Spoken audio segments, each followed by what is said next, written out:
उत्पादन तथा लागत। पूर्व अध्याय में हमने उपभोक्ता के व्यवहार के संबंध में चर्चा की है। इस अध्याय तथा अगले अध्याय में हम उत्पादक के व्यवहार की जांच करेंगे। एक उत्पादक अथवा फार्म विभिन्न आगतों जैसे श्रम, मशीन, भूमि, कच्चा माल आदि को प्राप्त करता है। इन आगतों के मेल से वह निर्गित का उत्पादन करता है। उत्पादन वह प्रक्रिया है जिसके द्वारा आगतों के निर्गत में परिवर्तित किया जाता है। उत्पादन उत्पाद का अथवा फार्मों द्वारा किया जाता है। एक फार्म विभिन्न आगतों जैसे मशीनें, भूमि, कच्चा माल आदि को कम करती हैं।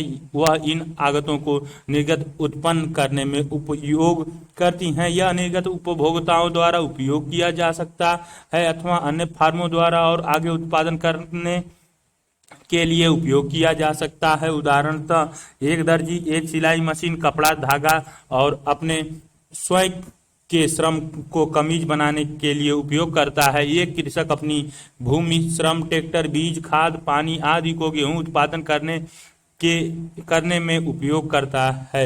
एक कार निर्माता भूमि का फैक्ट्री के लिए उपयोग करता है तथा मशीनों, श्रम और दूसरे विभिन्न आगतों स्टील, एल्युमिनियम, रबर आदि का कारों के उत्पादक के लिए। एक रिक्शा चालक रिक्शे और स्वयं के श्रम का उपयोग करता है। एक घरेलू सहायक अपने श्रम का उपयोग सफाई सेवाएं उत्पन्न करने में करता है। प्रारंभ करने के लिए हम कुछ सरल मान्यताएं लेकर चलते हैं। उत्पादन तत्कालिक है। अपने सरल उत्पादन मॉडल में आगतों के संयोग और निर्गत के उत्पादन में कोई समय नहीं बिताता। हम उत्पादन एवं पूर्ति शब्द को समानार्थी तथा बहुधा अंत परिवर्तनीय मानकर उपयोग करते हैं। आगतों को प्राप्त करने के लिए एक फार्म को उनके लिए कुछ देना पड़ता है। इसे उत्पादन लागत कहते हैं। एक बार जब निर्गत उत्पन्न हो जाता है, फार्म उसे बाजार में बेच देती है और आगम प्राप्त करती है। आगम तथा लागत के बीच अंतर को फार्म का लाभ कहते हैं। हम यह मानते हैं कि एक फार्म का उद्देश्य अधिकतम लाभ जितना वह कर सके प्राप्त करना है। इस अध्याय में हम आगतों तथा निर्गतों के बीच संबंध की चर्चा करेंगे। हम फर्म के लागत ढांचे पर विचार करेंगे। हम ऐसे इसलिए करते हैं ताकि हमें उस उत्पादन को ज्ञात कर सकें जिस पर फार्मों के लाभ अधिकतम होते हैं। फार्म प्रयास, निर्गत, आगत संयोग चित्र में दिखाई गई है। उत्पादन फलन। एक फर्म का उत्पादन फलन उपयोग में लाए गए आगतों तथा फर्म द्वारा उत्पादित निर्गतों के मध्य का संबंध है। उपयोग में लाए गए आगतों की विभिन्न मात्राओं के लिए यह निर्गत की अधिकतम मात्रा प्रदान कर सकता है जिसका उत्पादन किया जा सकता है। उस कृषक के बारे में विचार कीजिए जिसका हमने ऊपर जिक्र किया है। सरलता के लिए यह हम मान लेते हैं कि एक कृषक गेहूं का उत्पादन करने के लिए केवल 2 निर्गत भूमि तथा श्रम का उपयोग करता है। एक उत्पादन फलन हमें गेहूं की उस अधिकतम मात्रा को बताता है जिसे वह दी गई भूमि की मात्रा का उपयोग तथा दिए गए श्रम घंटों में काम कर उत्पन्न कर सकता है। मान लीजिए वह अधिकतम 2 टन गेहूं उत्पन्न करने के लिए एक दिन में 2 घंटे काम करता है और 1 हेक्टेयर भूमि का उपयोग करता है। अतः वह फलन जो इस संबंध को व्यक्त करता है उत्पादन फलन कहलाता है। इस संबंध के रूप का एक संभव उदाहरण यह हो सकता है Q बराबर K इंटू L, जहाँ Q उत्पन्न गेहूं की मात्रा है, K हेक्टेयरों में भूमि की क्षेत्रफल है, L एक दिन में किए गए कार्य काम के घंटे हैं। उत्पादन फलन का इस प्रकार वर्णन हमें आगतों एवं निर्गतों के मध्य सही संबंध को बतलाता है। यदि K अथवा L किसी भी वृद्धि होती है तो Q में भी वृद्धि होगी। किसी भी K के लिए केवल एक Q होगा। परिभाषा अनुसार हम निर्गतों के किसी भी स्तर पर अधिकतम आगत को लेते हैं। एक उत्पादन फलन आगतों के कुशल उपयोग का अध्ययन करता है। कुशलता से यहाँ अभिप्राय है कि निर्गतों के उसी स्तर से और अधिक उत्पादन संभव नहीं है। एक उत्पादन फलन एक दी हुई प्रौद्योगिकी के लिए परिभाषित किया जाता है। यह प्रौद्योगिकी ज्ञान है जो निर्गत के अधिकतम स्तरों को निर्धारित करता है जिसका उत्पादन आगतों के विभिन्न संयोग को उपयोग में लाकर किया जा सकता है। यदि प्रौद्योगिकी में सुधार होता है तो विभिन्न आगत संयोगों में वृद्धि से प्राप्त होने वाले निर्गतों के अधिकतम स्तरों को प्राप्त की जा सकती है। तब हमें एक नवीन उत्पादन फलन प्राप्त होता है। उत्पादन प्रक्रिया में फर्म जिन आगतों का उपयोग करती है वे उत्पादन का कारक कहलाते हैं।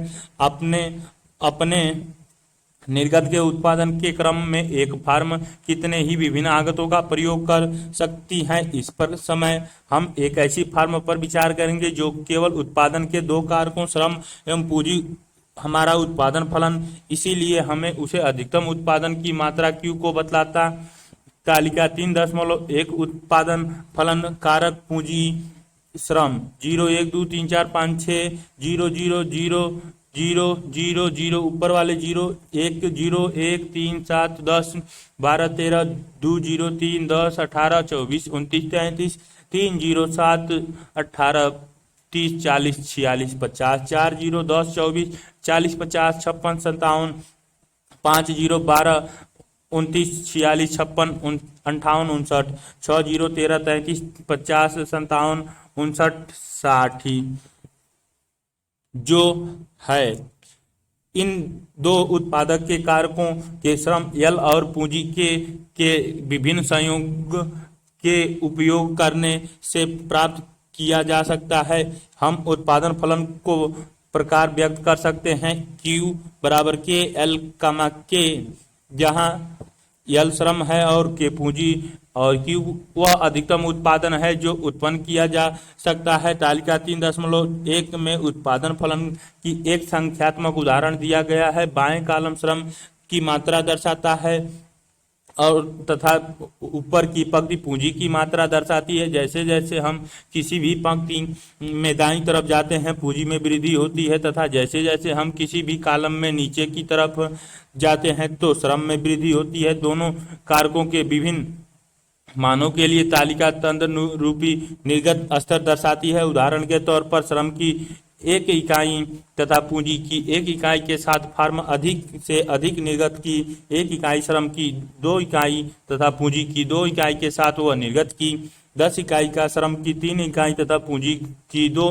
इकाई के साथ अधिक से अधिक निर्गत की 18 इकाई तथा इसी तरह आगे भी उत्पादन किया जाता है। हमारे उदाहरण में उत्पादन के लिए दोनों आगत आवश्यक हैं। यदि कोई भी आगत शून्य हो जाता है तो कोई भी उत्पादन नहीं होगा। दोनों सकारात्मक आगतों के साथ निर्गत सकारात्मक होगा। जैसे जैसे हम किसी आगत की मात्रा में वृद्धि करते जाते हैं निर्गत में वृद्धि होती जाती है। समान मात्रा अध्याय 2 में हमने अधिक अनाधिमान वक्र के विषय में जाना।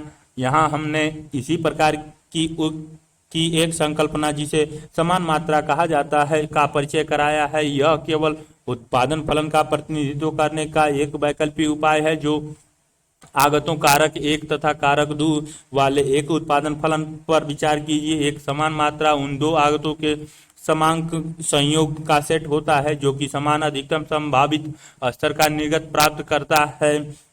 प्रत्येक समान मात्रा निर्गत के एक विशेष स्तर का प्रतिनिधित्व करती है तथा निर्गत की मात्रा को स्तर प्रदान करती है। तालिका 3.1 को पुनः देखें। स्पष्ट है कि 10 इकाई उत्पादन 3 प्रकार प्राप्त किया जा सकता है। 4L 1 के 2L 2 के 1L 4 के L तथा के समस्त संयोग एक ही सम उत्पाद वक्र स्थित हैं जो निर्गत स्तर 10 को दिखाता है। क्या आप आगतों के उन सभी संयोगों की पहचान कर सकते हैं जो समुत्वाद रेखा Q बराबर 50 पर स्थित होंगे? दिए गए चित्र इस संकल्पना की समीकरण करता है। हम L को X अक्ष पर और K को Y अक्ष पर दिखाते हैं। हमारे पास आगत समतल में 3 निर्गत स्तरों के लिए 3 समान मात्रा है। Q बराबर Q1 Q बराबर Q2 तथा Q बराबर Q3 दो आगत संयोग L1 K2 तथा L2 K1 हमें निर्गत Q1 का समान स्तर देते हैं। यदि हम पूंजी को K1 पर स्थिर करें तथा श्रम को L2 तक बढ़ा दे तो निर्गत में वृद्धि होती है तथा हम चित्र पूंजी और श्रम के बीच ग्राफ Q बराबर Q3 Q बराबर Q2 Q बराबर Q1 K2 K1 L1 L2 L3 O के बीच दिखाई गई है। हम एक ओ और ऊंचे समान मात्रा Q बराबर Q2 पर पहुंच जाते हैं। जब सीमांत उत्पाद एक आगत की अधिक मात्रा में सकारात्मक होते हैं, समान स्तर के निर्गत का उत्पादन अन्य आगतों की कम मात्रा उपयोग में लाकर हो सकती है। अतः समान मात्रा नकारात्मक प्रवणता वाले होते हैं। अल्पकाल तथा दीर्घकाल। इससे पूर्व की हम कोई अन्य विश्लेषण आरंभ करें, दो संकल्पनाएं अल्पकाल तथा दीर्घकाल का यहाँ चर्चा करना महत्वपूर्ण है। अल्पकाल में कम से कम एक कारक श्रम अथवा पूंजी में परिवर्तन नहीं किया जा सकता, अतः वह स्थिर रहता है। निर्गत स्तर में परिवर्तन लाने के लिए फर्म केवल दूसरे कारक में ही परिवर्तन कर सकती है, जो कारक स्थिर कारक कहलाता है, जबकि दूसरा कारक उसमें फर्म परिवर्तन कर सकती है परिवर्ती कारक कहलाता है। तालिका 3.1 में दर्शाए गए उदाहरण पर गौर कीजिए। मान लीजिए कि अल्पकाल में 4 इकाइयों पर पूंजी स्थिर रहता है तथा तब तदनुरूप कालम निर्गत के विभिन्न स्तर दर्शाता है, जिनका फर्म उत्पादन अल्पकाल में श्रम की विभिन्न मात्राएं उपयोग में लाकर कर सकती है। दीर्घकाल में उत्पादन के सभी कारकों में परिवर्तन लाया जा सकता है।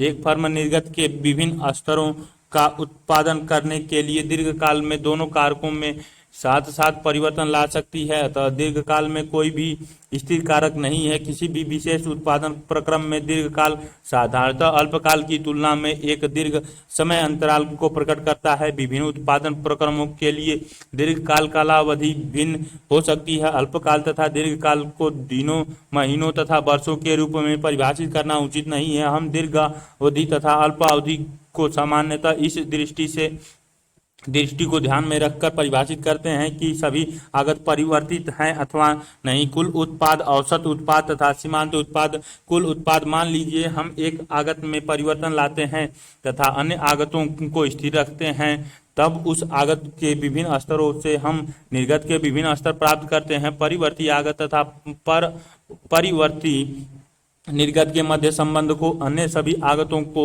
स्थिर से रखते हुए अक्सर परिवर्ती आगत के कुल उत्पाद टीपी के रूप में जाना जाता है। तालिका 3.1 को पुनः देखें। मान लीजिए पूंजी 4 इकाई पर निश्चित की जाती है। अब तालिका 3.1 में उस कॉलम को देखें जहां पूंजी दिखाई गई है। जब हम कॉलम के नीचे की ओर जाते हैं तो हम कारक श्रम के विभिन्न मूल्यों के लिए निर्गत मूल्य प्राप्त करते हैं। यह कारक श्रम का कुल उत्पाद है जिसका मान K2 बराबर 4 है। इसे कभी कभी कुल प्रतिफल, टोटल रिटर्न अथवा परिवर्ती आगत का कुल भौतिक उत्पाद, टोटल फिजिकल प्रोडक्ट भी कहा जाता है। इसे तालिका 3.2 के द्वितीय कॉलम में पुनः दिखाया गया है। एक बार जब हमने कुल उत्पादन को परिभाषित कर दिया तो औसत उत्पाद तथा सीमांत उत्पाद की संकल्पना को परिभाषित करना उपयोगी होगा। उत्पादन प्रक्रिया में परिवर्ती आगतों के योगदान की व्याख्या करने के लिए ये उपयोगी हैं। औसत उत्पाद निर्गत की प्रति इकाई परिवर्ती आगत के रूप में परिभाषित किया जाता है। हम इसकी गणना इस प्रकार करते हैं। APL बराबर TPL बटे L। इक्वेशन 3.3 तालिका 3.2 का अंतिम कॉलम श्रम की औसत उत्पाद पूंजी 4 इकाई पर स्थिर रखकर तालिका 3.1 में वर्णित उत्पाद फलन का एक संख्यात्मक उदाहरण है। इस कॉलम के मूल्य को टीपी कॉलम 2 को L से विभाजित करके कॉलम 1 प्राप्त किया गया है। सीमांत उत्पाद एक आगत का सीमांत उत्पाद प्रति इकाई आगत में परिवर्तन के कारण जो निर्गत में परिवर्तन होता है जब सभी अन्य आगत स्थिर रखे गए हों कहा जाता है। जब पूंजी को स्थिर रखा जाता है तो श्रम का सीमांत उत्पाद होता है। सीमांत उत्पाद बराबर निर्गत में परिवर्तन बटे आगत में परिवर्तन बराबर डेल्टा TPL बटे डेल्टा L। इक्वेशन 3.4 जहां डेल्टा परिवर्तन में परिवर्तन का सूचक है। तालिका 3.2 का अंतिम कॉलम श्रम की सीमांत उत्पाद पूंजी 4 इकाइयों पर स्थिर रखकर तालिका 3.1 में वर्णित उत्पादन फलन का एक संख्यात्मक उदाहरण है। इस कॉलम के मूल्य को टीपी में परिवर्तन को L में परिवर्तन से विभाजित करके प्राप्त किया गया है। उदाहरण जब L 1 से 2 में परिवर्तित होता है, जो टीपी 10 से 24 हो जाती है।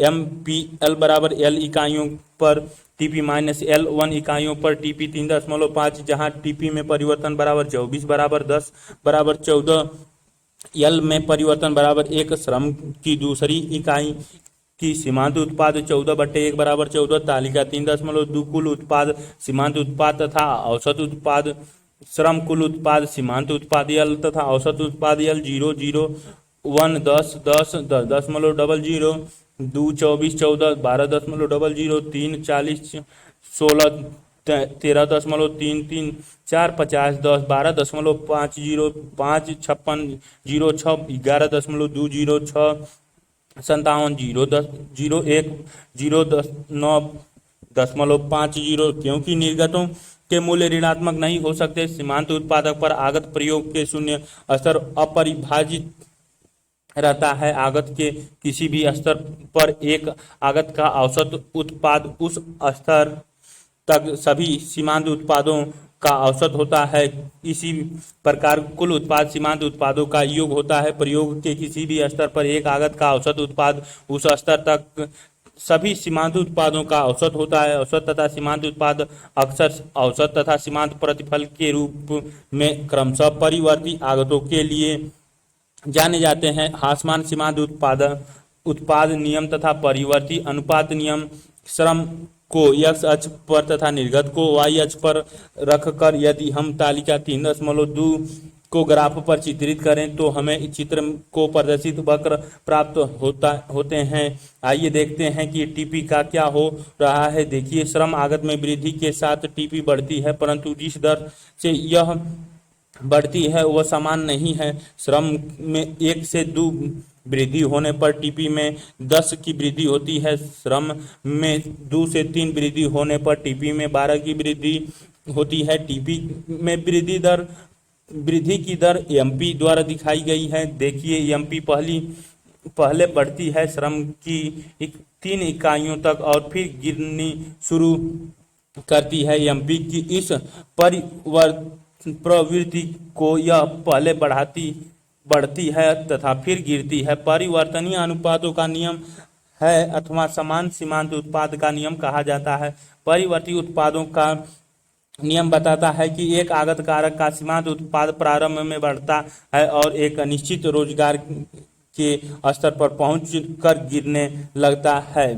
चित्र में श्रम और उत्पाद के बीच का ग्राफ दिखाया गया। 0 10 20 30 40 50 60 कुल उत्पाद टीपी से, औसत उत्पाद एपी से, सीमांत उत्पाद एमपी से, नीचे श्रम 1 2 3 4 5 में दिखाई गई हैं।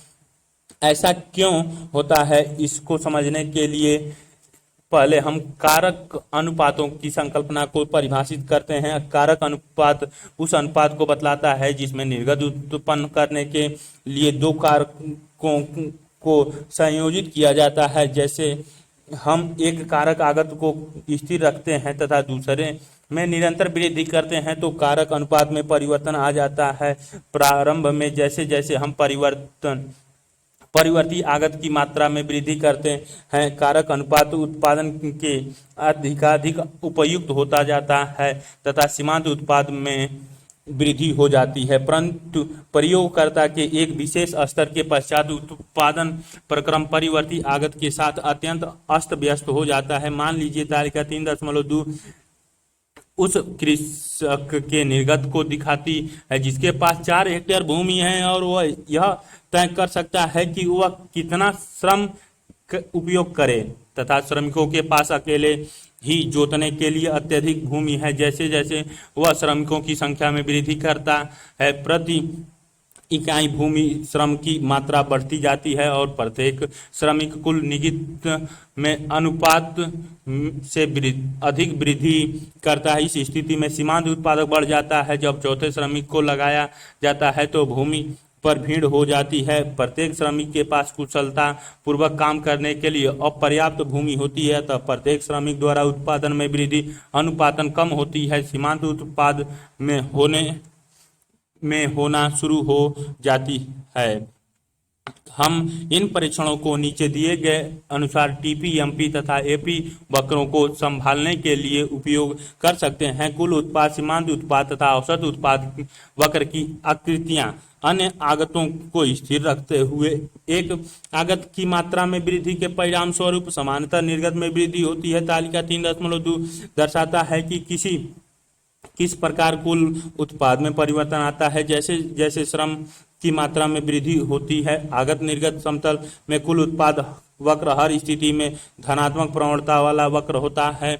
रेखाचित्र 3.1 एक विशिष्ट फर्म के लिए कुल उत्पाद वक्र का आकार दर्शाती है। हम श्रम की इकाई समस्तरीय अक्ष पर तथा निर्गत ऊर्ध्व स्तर अक्ष पर मापते हैं। श्रम की L इकाइयों के साथ फर्म निर्गत की Q1 इकाइयों का अधिक से अधिक उत्पादन कर सकती है। रेखाचित्र 3.1 कुल उत्पाद यह श्रम के लिए कुल उत्पाद वक्र है। जब अन्य सभी आगत स्थिर रखे जाते हैं तो श्रम विभिन्न मात्राओं से प्राप्त किए जाने वाले विभिन्न निर्गत स्तरों को दर्शाता है। श्रम L Q1 उत्पाद से कुल उत्पाद श्रम के लिए O से एक वक्र दिखाई गई है। परिवर्ती अनुपात के नियम के अनुसार एक आगत के सीमांत उत्पाद में प्रारंभ में वृद्धि होती है। इसके पश्चात प्रयोग के एक विशेष स्तर पर पहुंचकर इसमें गिरावट प्रारंभ हो जाती है। अतः आगत निर्गत समतल में सीमांत उत्पाद वक्र दिखता है एक उल्टे यू वक्र आकृति के रूप में।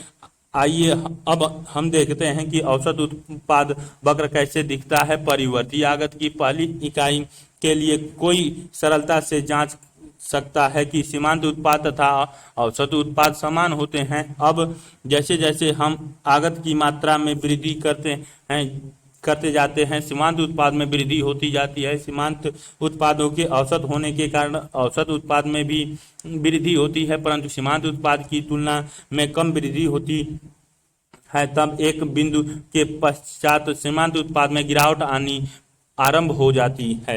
जब तक सीमांत उत्पाद का मूल्य प्रचलित औसत उत्पाद के मूल्य की तुलना में अधिक रहता है, औसत उत्पाद में वृद्धि होती रहती है।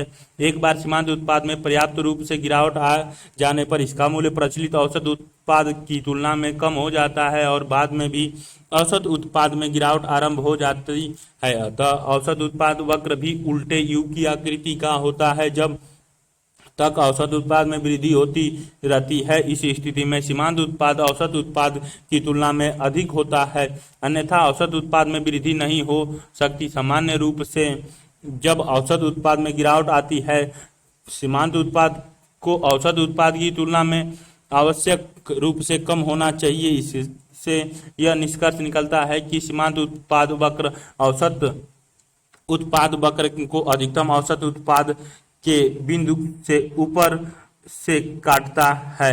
रेखा चित्र 3.2 उत्पाद और श्रम पी एल, सीमांत उत्पाद श्रम एल, औसत उत्पाद श्रम एल। रेखा चित्र 3.2 एक विशिष्ट फार्म के औसत उत्पाद तथा सीमांत उत्पाद वक्र की आकृति को दर्शाता है।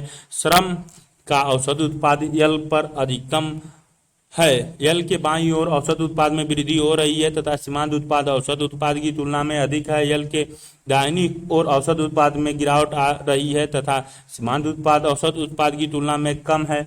औसत तथा सीमांत उत्पाद यह श्रम का औसत तथा सीमांत उत्पाद वक्र दिखाई गई है। पैमाने का प्रतिफल परिवर्तनीय अनुपातों का नियम इसीलिए अभिभूत होता है क्योंकि जब कारक अनुपात में परिवर्तन होता है तक यह एक कारक स्थिर रखा जाता है तथा दूसरा बढ़ाया जाता है। यदि दोनों कारकों में परिवर्तन हो तो क्या होगा?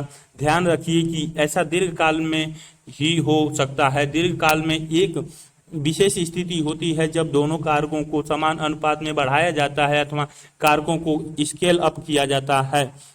जब सभी आगत में समानुपातिक वृद्धि निर्गत में उस अनुपात में वृद्धि उत्पन्न करती है तो उत्पादन फलन पैमाने की स्थिर प्रतिफल को दर्शाता है। CRS जब सभी आगतों में समानुपातिक वृद्धि निर्गत में अनुपात से अधिक वृद्धि उत्पन्न करती है तो उत्पादन फलन पैमाने के वृद्धिमान उत्पादन फलन को दर्शाता है। IRS जब सभी आगतों के अनुपातिक वृद्धि की तुलना में निर्गत में समानुपातिक वृद्धि कम होती है तो यह पैमाने के ह्रासमान प्रतिफल को दर्शाता है। ह्रासमान पैमाने का प्रतिफल तब होता है जब सभी आगतों के अनुपातिक वृद्धि की तुलना में निर्गत में समानुपातिक वृद्धि कम होती है। उदाहरण के लिए मान लीजिए एक उत्पादन प्रक्रम में सभी आगत दोगुने हो जाते हैं। परिणाम स्वरूप यदि निर्गत दोगुना हो जाता है उत्पादन फलन स्थिर अनुमापी प्रतिफल को प्रदर्शित करता है। यदि निर्गत दोगुने की तुलना में कम है तो ह्रासमान अनुमापी प्रतिफल लागू होता है तथा यदि यह दोगुना से अधिक है तो वर्धमान अनुमापी प्रतिफल लागू होता है। पैमाने का प्रतिफल। एक उत्पादन फलन पर विचार कीजिए Q बराबर F(x1) x2 जहां फर्म निर्गत की Q मात्रा का उत्पादन कारक 1 की x1 मात्रा तथा कारक 2 के x2 मात्रा का प्रयोग के द्वारा करती है। अब मान लीजिए कि फर्म दोनों कारकों के प्रयोग के स्तरों में t greater than 1 गुणा वृद्धि करने का निर्णय लेती है। गणितीय रूप से हम कह सकते हैं कि उत्पादन फलन प्रदर्शित करता है स्थिर अनुमापी प्रतिफल को। यदि हमारे पास है f(t(x1) t(x2) बराबर t.f(x1) x2 उदाहरणतः नया निर्गत स्तर f(t(x1) t(x2) ठीक t गुना है पूर्व निर्गत स्तर f(x1) x2 की तुलना में समान रूप से उत्पाद फलन प्रदर्शित करता है। वर्धमान अनुमापी प्रतिफल को यदि f(t(x1) t(x2) greater than f(x1) x2 यह प्रदर्शित है। ह्रासमान अनुमापी प्रतिफल को यदि f(t(x1) t(x2) less than f(x1) x2 लागत। निर्गत का उत्पादन करने के लिए फर्म को आगत का प्रयोग करने की आवश्यकता होती है परंतु निर्गत के एक दिए गए स्तर का उत्पादन अनेक तरीकों से हो सकता है। एक से अधिक आगत संयोग हो सकते हैं जिनसे एक फर्म निर्गत के इच्छित स्तर का उत्पादन कर सकती है। तालिका 3.1 में हम देख सकते हैं कि निर्गत की 50 इकाइयों का उत्पादन 3 भिन्न आगत संयोग L बराबर 6 K बराबर 3 L बराबर 4 K बराबर 4 तथा L बराबर 3 K बराबर 6 द्वारा हो सकता है। प्रश्न है कि किसी आगत संयोग का चयन फर्म करेगी। दिए गए आगत मूल्यों के साथ वह चयन करेगी आगत का वह संयोग जो सबसे कम महंगा हो। अतः निर्गत के संयोग स्तर के लिए एक न्यूनतम लागत फर्म के लिए होती है। इस प्रकार एक निश्चित उत्पादन कारक लागत एवं टेक्नोलॉजी की दशा में लागत फलन प्रत्येक स्तर पर उत्पादन की न्यूनतम लागत को बतलाता है। कॉब डगलस उत्पादन फलन। एक उत्पादन फलन पर विचार कीजिए Q बराबर x1 power a x2 power के b जहां अल्फा तथा बीटा स्थिरांक हैं। फर्म निर्गत की Q मात्रा का उत्पादन कारक 1 की x1 मात्रा तथा कारक 2 की x2 मात्रा को प्रयोग में लाकर करती हैं। यह एक कॉब डगलस उत्पादन फलन कहलाता है। मान लीजिए x1 बराबर x1 बार तथा x2 बराबर x2 बार के साथ हमारे पास निर्गत की Q0 इकाई है अर्थात Q0 बराबर x1 बार के पावर अल्फा x2 बार के पावर बीटा। यदि हम वृद्धि करते हैं तो t greater than 1 गुणा देने दोनों आगतों में तो हम नवीन निर्गत प्राप्त होता है। Q1 बराबर t x1 बार के पावर a t x2 बार के पावर b अर्थात t power a plus b x1 के पावर a x2 बार के पावर b जहां अल्फा प्लस बीटा बराबर 1 हमारे पास Q1 बराबर t Q0 इसका अभिप्राय है कि निर्गत में t गुणा वृद्धि होती है। अतः उत्पादन फलन स्थिर पैमाने का प्रतिफल स्थिर अनुपातिक प्रतिफल को प्रदर्शित करता है। इसी प्रकार से जब alpha plus beta greater than 1 उत्पादन फलन बढ़ते पैमाने का प्रतिफल को प्रदर्शित करता है। जब alpha plus beta less than 1 उत्पादन फलन घटते पैमाने का प्रतिफल को प्रदर्शित करता है। अल्पकालीन लागत। हमने पहले अल्पकाल तथा दीर्घकाल के विषय में चर्चा की है। अल्पकाल में उत्पादन के कुछ कारकों में परिवर्तन नहीं लाया जा सकता तो वे स्थिर रहते हैं। एक फर्म जो स्थिर लागतों का वहन करती है उन्हें कुल स्थिर लागत कहते हैं। जितनी भी मात्रा का उत्पादन फर्म करती है उसका लागत फर्म के लिए स्थिर रहती है। किसी भी आवश्यक स्तर के निर्गत का उत्पादन करने के लिए अल्पकाल में फर्म केवल परिवर्ती आगतों को ही समायोजित कर सकती है। इसके अनुसार लागत जो एक फर्म इन परिवर्ती आगतों को प्रयोग करने के लिए वहन करती है कुल परिवर्ती लागत कहलाती है। स्थिर तथा परिवर्ती लागत को सम्मिलित करते हुए हमें एक फर्म की कुल लागत प्राप्त होती है। कुल लागत बराबर कुल परिवर्ती लागत प्लस कुल स्थिर लागत। 3.5 निर्गत के उत्पादन में वृद्धि करने के लिए फर्म को परिवर्ती आगत में से अधिक प्रयोग करने की आवश्यकता होती है। परिणाम स्वरूप कुल परिवर्ती लागत तथा कुल लागत में भी वृद्धि होती है। अतः जब निर्गत में वृद्धि होती है तो कुल परिवर्ती लागत एवं कुल लागत में वृद्धि होती है। तालिका 3.3 में हमारे पास एक विशिष्ट फर्म के लागत फलन का उदाहरण है। प्रथम कॉलम निर्गत के विभिन्न स्तरों को दर्शाता है। निर्गत के सभी स्तरों के लिए कुल स्थिर लागत 20 रुपये है। जैसे जैसे निर्गत में वृद्धि होती है कुल परिवर्ती लागत में वृद्धि होती है। शून्य निर्गत के साथ कुल परिवर्ती लागत शून्य है। निर्गत की 1 इकाई के लिए कुल परिवर्ती लागत 10 रुपये है। निर्गत की 2 इकाइयों के लिए कुल परिवर्ती लागत 18 रुपये है इत्यादि। जैसे कॉलम 2 में कुल स्थिर लागत तथा कॉलम 3 में कुल परिवर्ती लागत के मूल्य को प्राप्त किया था। इसी प्रकार उसके जोड़ के रूप में हम कुल लागत को कॉलम 4 में प्राप्त करते हैं। निर्गत के शून्य स्तर पर कुल लागत केवल स्थिर लागत होती है तथा इस प्रकार 20 रुपये के बराबर है। निर्गत की 1 इकाई के लिए कुल लागत 30 रुपये है। निर्गत की 2 इकाइयों के लिए कुल लागत 38 रुपये है इत्यादि। अल्पकालीन औसत लागत फर्म द्वारा वहन की जाती है जिसे निर्गत की प्रति इकाई मूल्य की कुल लागत के रूप में परिभाषित किया जाता है। इसकी गणना हम इस प्रकार करते हैं। अल्पकालीन औसत लागत बराबर कुल लागत बट्टे की इक्वेशन 3.6। तालिका 3.3 में हमें अल्पकालीन औसत लागत चतुर्थ कॉलम के रूप में प्रथम कॉलम के मूल्य से विभाजित करने के पश्चात प्राप्त होती है। शून्य निर्गत पर अल्पकालीन औसत लागत अपरिभाषित है। प्रथम इकाई के लिए अल्पकालीन औसत लागत 30 रुपये है। निर्गत की 2 इकाइयों के लिए अल्पकालीन औसत लागत 19 रुपये है इत्यादि। तालिका 3.3 लागत की विभिन्न संकल्पनाएं। निर्गत इकाइयां की कुल स्थिर लागत रुपए में, कुल परिवर्ती लागत रुपए में, कुल लागत रुपए में, औसत स्थिर लागत रुपए में, औसत परिवर्ती लागत रुपए में, अल्पकालीन औसत लागत रुपए में, अल्पकालीन सीमांत लागत रुपए में। 0, 20,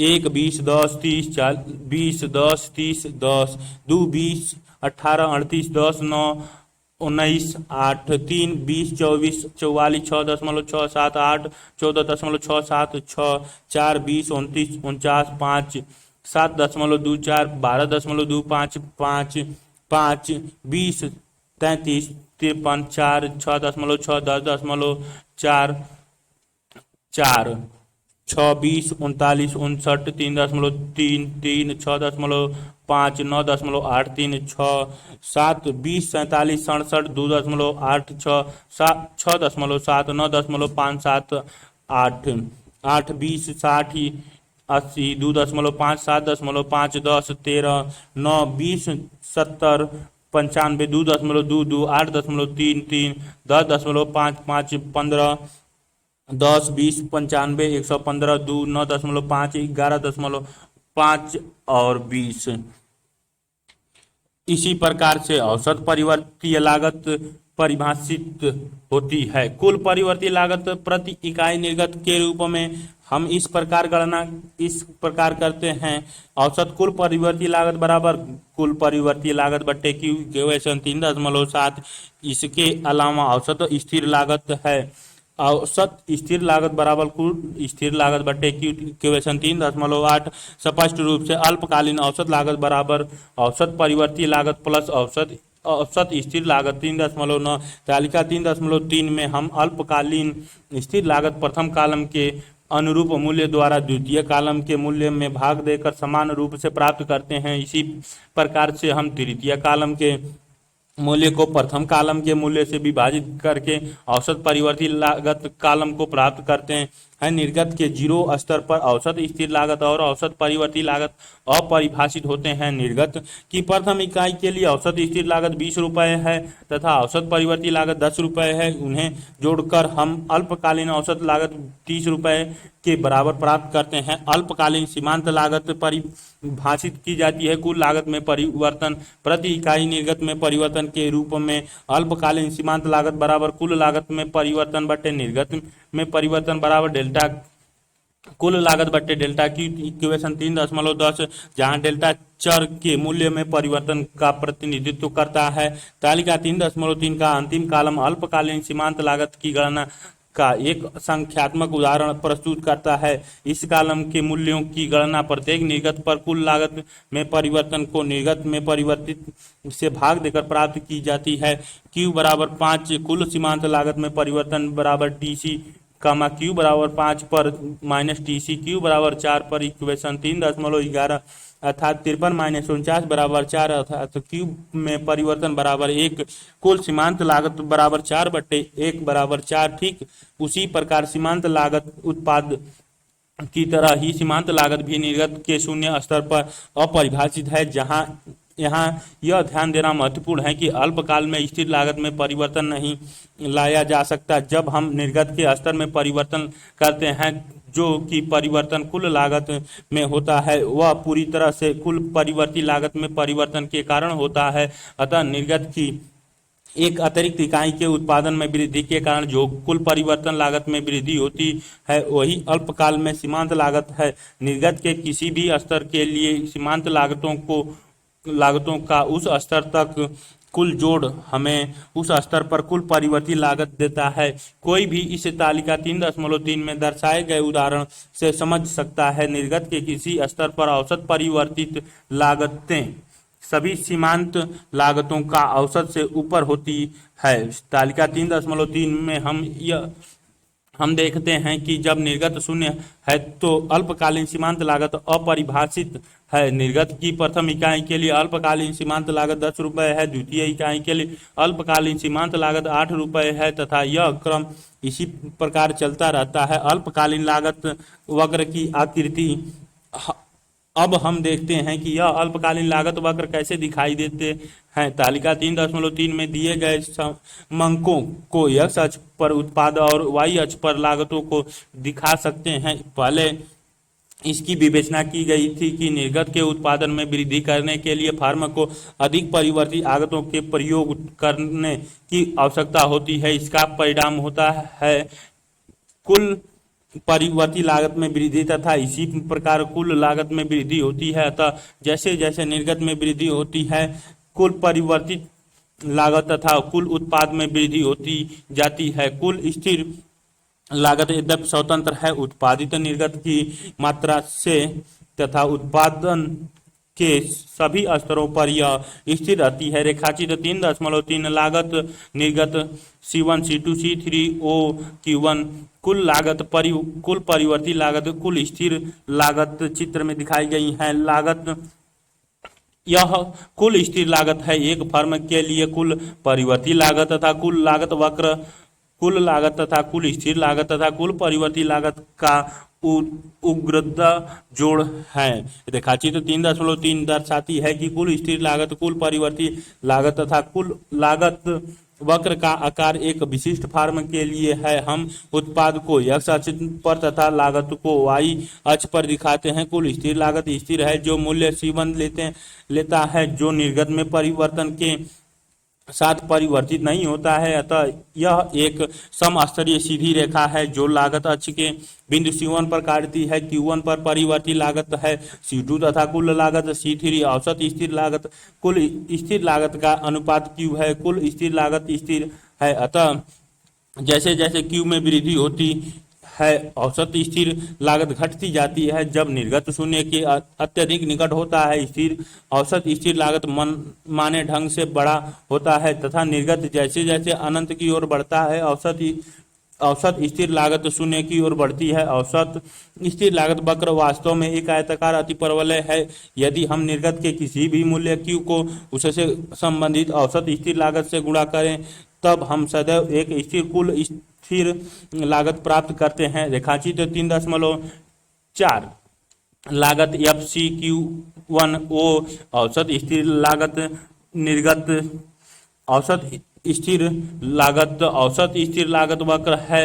एक आयताकार अतिपरवल है आयत OFCQ1 हमें कुल स्थिर लागत का क्षेत्रफल देता है। रेखाचित्र 3.4 एक विशिष्ट फार्म के लिए औसत स्थिर लागत वक्र का आकार दर्शाता है। हम समस्तरीय अक्ष पर निर्गत मापते हैं तथा औसत स्थिर लागत ऊर्ध्व स्तर अक्ष पर निर्गत के Q1 स्तर पर हम औसत स्थिर लागत F पर प्राप्त करते हैं। कुल स्थिर लागत की गणना इस प्रकार की जा सकती है। कुल स्थिर लागत बराबर औसत स्थिर लागत गुणे मात्रा बराबर OF1 गुणे OQ1 आयत OFCQ1 का क्षेत्रफल। हम कुल स्थिर लागत वक्र से भी औसत स्थिर लागत की गणना कर सकते हैं। रेखाचित्र 3.5 में समस्तरीय सीधी रेखा ऊर्ध्व अक्ष को F पर काटती है। वह कुल स्थिर लागत वक्र है। निर्गत के Q0 स्तर पर कुल स्थिर लागत OF के समान है। Q0 पर कुल स्थिर लागत वक्र पर संबंधित बिंदु A है। अब एंगल AOQ0 होगा बराबर थीटा। तो Q0 पर औसत स्थिर लागत है। औसत स्थिर लागत कुल स्थिर लागत AFQ0 निर्गत O रेखाचित्र 3.5 कुल स्थिर लागत वक्र एंगल AOQ0 का ढाल हमें Q0 पर औसत स्थिर लागत देता है। औसत लागत कुल स्थिर लागत बट्टे मात्रा AQ0 बट्टे OQ0 बराबर tan थीटा। आइए अब दृष्टि डालते हैं कि अल्पकालीन सीमांत लागत वक्र सीमांत लागत वह अतिरिक्त लागत है जो एक फार्म निर्गत की एक अतिरिक्त इकाई का उत्पादन करने के लिए अपने ऊपर वहन करती है। परिवर्ती अनुपात के नियम के अनुसार आरंभ में एक कारक के सीमांत उत्पाद में वृद्धि होती है। जैसे जैसे प्रयोग में वृद्धि होती जाती है एक विशेष बिंदु पर पहुंचकर इसमें गिरावट आने लगती है। इससे अभिप्राय है कि आरंभ में निर्गत की प्रत्येक अगली इकाई का उत्पादन करने के लिए कारक की आवश्यकता न्यूनतम होती जाती है और तदुपरांत एक विशेष बिंदु पर पहुंचने के पश्चात वह अधिकतम होती जाती है। परिणाम स्वरूप दिए गए कारक मूल्य के साथ आरंभ में अल्पकालीन सीमांत लागत में गिरावट आती है तथा उसके बाद एक विशेष बिंदु पर पहुंचकर इसमें वृद्धि होने लगती है। तो अल्पकालीन सीमांत लागत वक्र U आकार की होती है। निर्गत के शून्य स्तर पर अल्पकालीन सीमांत लागत अपरिभाषित होती है। निर्गत के एक विशेष स्तर पर कुल परिवर्ती लागत उस स्तर पर सभी सीमांत लागतों का योग होती है। अब औसत परिवर्ती लागत वक्र किस प्रकार दिखता है। निर्गत की प्रथम इकाई के लिए यह जांच करना सरल है कि अल्पकालीन सीमांत लागत तथा औसत परिवर्ती लागत एक ही है। अतः दोनों अल्पकालीन सीमांत लागत तथा औसत परिवर्ती लागत वक्र एक ही बिंदु से शुरू होते हैं। फिर जैसे जैसे निर्गत में वृद्धि होती जाती है अल्पकालीन सीमांत लागत में गिरावट आती है। औसत परिवर्ती लागत सीमांत लागत का औसत लागत होने के कारण उसमें गिरावट आने लगती है परंतु अल्पकालीन सीमांत लागत की तुलना में कम गिरावट आती है। तब एक बिंदु के बाद अल्पकालीन सीमांत लागत में वृद्धि होने लगती है। औसत परिवर्ती लागत में निरंतर गिरावट आती है जब तक अल्पकालीन सीमांत लागत का मूल्य प्रचलित औसत परिवर्ती लागत के मूल्य की तुलना में कम रहता है। एक बार जब अल्पकालीन सीमांत लागत में पर्याप्त रूप से वृद्धि हो जाती है इसका मूल्य औसत परिवर्ती लागत के मूल्य की तुलना में अधिक हो जाता है।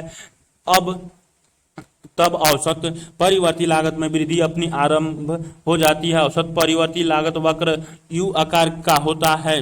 जब तक औसत परिवर्ती लागत में गिरावट आती रहती है अल्पकालीन सीमांत लागत को औसत परिवर्ती लागत की तुलना में आवश्यक रूप से कम होने ही चाहिए तथा जैसे जैसे औसत परिवर्ती लागत में वृद्धि होती है अल्पकालीन सीमांत लागत को औसत परिवर्ती लागत की तुलना में आवश्यक रूप से अधिक होना ही चाहिए। अतः अल्पकालीन सीमांत लागत वक्र औसत परिवर्ती लागत वक्र को नीचे से औसत परिवर्ती लागत के न्यूनतम बिंदु पर काटता है। रेखाचित्र 3.6 औसत परिवर्तीय लागत वक्र आयत OVBQ0 का क्षेत्रफल देता है। कुल परिवर्तीय लागत Q0 पर लागत औसत परिवर्तीय लागत VBQ0 निर्गत रेखाचित्र 3.6 में हमें निर्गत के समस्तरीय अक्ष पर तथा औसत परिवर्ती लागत को ऊर्ध्वाधर स्तर अक्ष पर मापते हैं। निर्गत के क्यू नॉट स्तर पर औसत परिवर्ती लागत ओ भी के समान है। क्यू नॉट पर कुल परिवर्ती लागत है। कुल परिवर्ती लागत बराबर औसत परिवर्ती लागत गुणे मात्रा ओ भी इंटू ओ क्यू नॉट आया। तो ओ भी बी क्यू नॉट का क्षेत्रफल है। रेखाचित्र 3.7 में हम समस्तरीय अक्ष पर निर्गत मापते हैं तथा ऊर्ध्व स्तर अक्ष पर कुल परिवर्ती लागत निर्गत के क्यू नॉट स्तर पर ओ भी कुल परिवर्ती लागत है। मान लीजिए कोण angle E O Q naught का थीटा के बराबर है, तब क्यू नॉट पर औसत परिवर्ती लागत की गणना निम्न रूप से की जा सकती है। औसत परिवर्ती लागत बराबर कुल परिवर्ती लागत बटे निर्गत ई क्यू नॉट बटे ओ क्यू नॉट बराबर tan थीटा लागत कुल परिवर्ती लागत भी ई क्यू नॉट ओ निर्गत रेखाचित्र 3.7 कुल परिवर्ती लागत वक्र एंगल या कोण ई ओ क्यू नॉट की प्रवणता हमें क्यू नॉट पर औसत परिवर्ती लागत प्रदान करता है।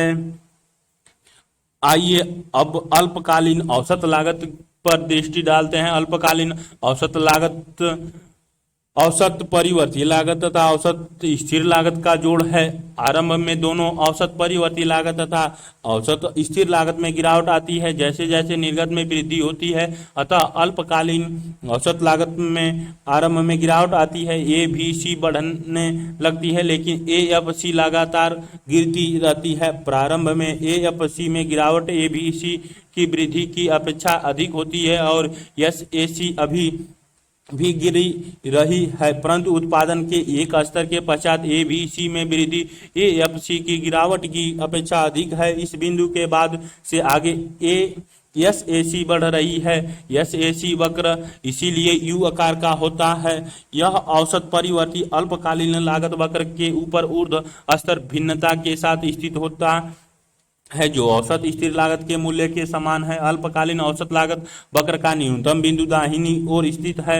औसत परिवर्तीय लागत वक्र के न्यूनतम बिंदु से औसत परिवर्तीय लागत तथा अल्पकालीन सीमांत लागत के स्थिति के समान ही यहाँ पर भी जब तक अल्पकालीन औसत लागत में गिरावट आती है अल्पकालीन औसत लागत की तुलना में अल्पकालीन सीमांत लागत कम होती है तथा जब अल्पकालीन औसत लागत में वृद्धि होती है अल्पकालीन औसत लागत की तुलना में अल्पकालीन सीमांत लागत अधिक होती है। अल्पकालीन सीमांत लागत वक्र अल्पकालीन औसत लागत वक्र की को अल्पकालीन औसत लागत के न्यूनतम बिंदु पर नीचे से काटता है। रेखाचित्र 3.8 एक विशिष्ट फर्म के लिए अल्पकालीन सीमांत लागत औसत परिवर्ती लागत तथा अल्पकालीन औसत लागत वक्र की आकृति को दर्शाता है। औसत परिवर्ती लागत निर्गत की इकाइयों Q1 पर इसके न्यूनतम बिंदु पर पहुंचती है। Q1 के बाईं ओर औसत परिवर्ती लागत में गिरावट आ रही है तथा अल्पकालीन सीमांत लागत औसत परिवर्ती लागत की तुलना में कम है। Q1 के दाहिनी ओर औसत परिवर्ती लागत में वृद्धि हो रही है तथा अल्पकालीन सीमांत लागत औसत परिवर्ती लागत की तुलना में अधिक है। अल्पकालीन सीमांत लागत वक्र P पर औसत परिवर्ती लागत वक्र को काटता है जो औसत परिवर्ती लागत वक्र का न्यूनतम बिंदु है। न्यूनतम बिंदु अल्पकालीन औसत लागत वक्र का S है जो निर्गत Q2 को प्रदर्शित करता है। यह अल्पकालीन सीमांत लागत तथा अल्पकालीन औसत लागत वक्र के मध्य परिच्छेदन बिंदु है। Q2 के बाईं ओर अल्पकालीन औसत लागत में गिरावट आ रही है तथा अल्पकालीन सीमांत लागत अल्पकालीन औसत लागत की तुलना में कम है। Q2 से दाहिनी ओर अल्पकालीन औसत लागत में वृद्धि हो रही है तथा अल्पकालीन सीमांत लागत अल्पकालीन औसत लागत की तुलना में अधिक है। रेखाचित्र 3.8 लागत और निर्गत के बीच के graph P Q1 S Q2 अल्पकालीन सीमांत लागत अल्पकालीन औसत लागत अल्पकालीन परिवर्ती लागत यस Q2 के बीच में अल्पकालीन लागत अल्पकालीन सीमांत लागत औसत परिवर्ती लागत तथा औसत लागत वक्र रेखाचित्र 3.8 में दिखाई गई है। दीर्घकालीन लागत दीर्घकाल में सभी आगत परिवर्त होते हैं, कोई स्थिर लागतें नहीं होती। अतः कुल लागत तथा कुल परिवर्ती लागत दीर्घकाल में एक ही समय में घटित होते हैं। दीर्घकालीन औसत लागत परिभाषित की जाती है। अतः प्रति इकाई निर्गत लागत के रूप में, अर्थात दीर्घकालीन औसत लागत बराबर कुल लागत बट्टे इक्वेशन 3.12 दीर्घकालीन सीमांत लागत कुल लागत में यह वह परिवर्तन है जो प्राप्त इकाई निर्गत में परिवर्तन के फलस्वरूप होती हैं। जब विभिन्न इकाइयों में निर्गत बदलता है, तब यदि हम उत्पाद में वृद्धि करें Q1-1 से Q1 निर्गत इकाइयों तक, तो Q1 की इकाई का उत्पादन करने की सीमांत लागत इसी प्रकार मापी जाएगी। दीर्घकालीन सीमांत लागत बराबर Q1 इकाइयों पर कुल लागत माइनस Q1 इकाइयों पर कुल लागत। इक्वेशन 3.13 अल्पकाल के समान ही दीर्घकाल में सभी सीमांत लागत का एक जोड़ कुछ निर्गत स्तर तक कुल लागत देता है। दीर्घकालीन लागत वक्र का आकार हमने पहले पैमाने पर प्रतिफल के विषय में विवेचन किया है। आइए अब दीर्घकालीन औसत लागत वक्र पर उसके आकार को देखते हैं। वर्धमान पैमाना का प्रतिफल से अभिप्राय है कि यदि हम सभी आगतों में वृद्धि एक विशेष अनुपात में कर दें तो निर्गत में उसी अनुपात की तुलना में अधिक वृद्धि होती है। दूसरे शब्दों में, निर्गत में एक विशेष अनुपात की वृद्धि करने के लिए आगतों में उस अनुपात की तुलना में कम वृद्धि करने की आवश्यकता है। जब निर्गत की कीमतें दिए हुए लागत में भी कम अनुपात में वृद्धि होती है, उदाहरण के लिए मान लीजिए हम निर्गत को दोगुने करने के इच्छुक हैं, ऐसा करने के लिए आगतों में दोगुने से कम वृद्धि की आवश्यकता है। लागत जो फर्म अपने ऊपर लेती हैं, उन आगतों को किराए पर लेने के लिए भी दोगुने से कम वृद्धि की आवश्यकता है। यहाँ औसत लागत पर क्या प्रभाव पड़ रहा है? निसंदेह यह स्थिति तब होगी जब एक वर्धमान पैमाना का प्रतिफल कार्य करेगा। जैसे जैसे फर्म निर्गत में वृद्धि करती रहेगी, औसत लागत गिरता रहेगा। ह्रासमान पैमाने का प्रतिफल से अभिप्राय है कि यदि हम निर्गत में वृद्धि एक विशेष अनुपात से करने के इच्छुक हैं, तो आगतों में उस अनुपात की तुलना में अधिक वृद्धि करने की आवश्यकता है। परिणाम स्वरूप लागत में भी वृद्धि उस अनुपात की तुलना में अधिक होती है। अतः जब तक ह्रासमान पैमाना का प्रतिफल कार्य करता है, औसत लागत में वृद्धि होनी चाहिए। जब भी फर्म निर्गत में वृद्धि करती है, स्थिर पैमाने का प्रतिफल से अभिप्राय है कि आगतों में एक अनुपातिक वृद्धि के परिणाम स्वरूप निर्गत में एक अनुपातिक वृद्धि। अतः औसत लागत जब एक स्थिर रहता है, तब तक स्थिर पैमाना का प्रतिफल कार्य करता है। ऐसा तर्क दिया जाता है कि एक विशिष्ट फर्म वर्धमान पैमाने का प्रतिफल में उत्पादन के आरंभिक स्तर पर दिखलाई पड़ता है। इसका अनुसरण स्थिर पैमाने का प्रतिफल द्वारा तथा फिर ह्रासमान पैमाने का प्रतिफल द्वारा होता है। इसके अनुसार दीर्घकालीन औसत लागत वक्र एक यू आकार का वक्र है। इसके नीचे की ओर प्रवण भाग संबद्ध रहता है वर्धमान पैमाने का प्रतिफल से तथा ऊपर की ओर उठा हुआ भाग संबद्ध रहता है ह्रासमान पैमाने का प्रतिफल से। दीर्घकालिक औसत लागत वक्र के न्यूनतम बिंदु पर स्थिर पैमाने का प्रतिफल दिखलाई पड़ता है। आइए अब जांच करते हैं कि किस प्रकार दीर्घकालीन सीमांत लागत वक्र दिखता है। निर्गत की प्रथम इकाई के लिए दीर्घकालीन सीमांत लागत तथा दीर्घकालीन औसत लागत समान होता है। अब जब निर्गत में वृद्धि हो जाती है, तो दीर्घकालीन औसत लागत में आरंभ में गिरावट आती है तथा और तदुपरांत एक विशेष बिंदु के पश्चात इसमें वृद्धि होने लगती है। जब तक औसत लागत में गिरावट आती है, सीमांत लागत आवश्यक रूप से औसत लागत की तुलना में कम होनी चाहिए। जब औसत लागत में वृद्धि हो रही हो, सीमांत लागत औसत लागत की तुलना में अधिक होगी। अतः दीर्घकालीन औसत लागत वक्र एक यू आकार का वक्र है। यह दीर्घकालिक औसत लागत वक्र को नीचे से दीर्घकालीन औसत लागत के न्यूनतम बिंदु पर काटता है। रेखाचित्र 3.9 एक विशिष्ट फर्म के लिए दीर्घकालिक सीमांत लागत तथा दीर्घकालीन औसत वक्र का आकार दर्शाता है। दीर्घकालिक औसत लागत Q1 पर अपने न्यूनतम पर पहुंचती है। Q1 के बाईं ओर दीर्घकालीन औसत लागत में गिरावट आ रही है तथा दीर्घकालीन सीमांत लागत दीर्घकालीन औसत लागत वक्र की तुलना में कम है। Q1 के दाहिनी ओर दीर्घकालीन औसत लागत में वृद्धि हो रही है तथा दीर्घकालीन सीमांत लागत दीर्घकालीन औसत लागत की तुलना में ऊंची है।